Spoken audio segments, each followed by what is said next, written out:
ஆதிரா ஜங்ஷனில் வீட்லேயே தயார் பண்ண இட்லி பொடி, அதே சமயத்தில் புரதச்சத்தும் ரொம்ப அதிகம் நிறைந்த இட்லி பொடி எப்படி செய்கிறதுன்னு பார்க்க போகிறோம். இதை செய்கிறதுக்கு கடாயில் 100 கிராம் அளவுக்கு கடலைப்பருப்பு போட்டுக்கோங்க.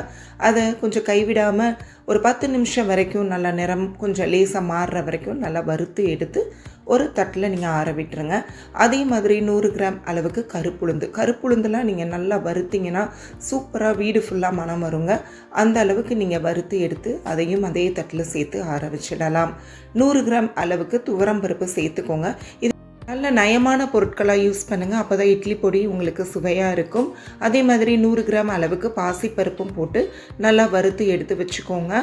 50 கிராம் அளவுக்கு காணப்பயறு, நீங்கள் கருப்பு காணம் கிடைச்சாலும் போட்டுக்கலாம். அடுத்து 100 கிராம் அளவுக்கு பொரிக்கடலை. இதெல்லாம் பாருங்கள் நம்ம எவ்வளோ ஆரோக்கியமான பொருளாக நம்ம சேர்த்துட்டு வரோன்ட்டு. இப்போது 50 கிராம் அளவுக்கு கருப்பு எள் சேர்த்துருக்கேன். நீங்கள் வெள்ளை எள்ளும் சேர்த்துக்கலாம். எள்ளை பொறுத்த வரைக்கும் பாருங்கள் பட்டுன்னு இப்படி வெடிக்கும். நீங்கள் அதாவது கடாயில் போட்ட உடனே கொஞ்ச நேரத்துலையே நீங்கள் அதை அப்படியே சூடேறவும் எடுத்துடலாம். ஃபுல்லாக வெடிக்கணும்னு அவசியம் இல்லை, தீஞ்சு போயிடும். அடுத்தாப்பில் நீங்கள் 20லேருந்து 25 கிராம் அளவுக்கு மிளகை வறுத்து எடுத்துக்கோங்க. 25 கிராம் அளவுக்கு சீரகம். இதெல்லாம் நம்மளுக்கு ஜீரண சக்தியை தூண்டக்கூடியது. அடுத்ததாக 2 கை நிறையா கருவேப்பிலை சேர்த்துருக்கேங்க. இது நல்ல ஃப்ரெஷ்ஷான கருவேப்பிலை. இது இரும்பு சத்து நம்மளுக்கு கொடுக்கும். நல்லா சருகாகிற வரைக்கும் நீங்கள் வறுத்து விட்டுக்கோங்க.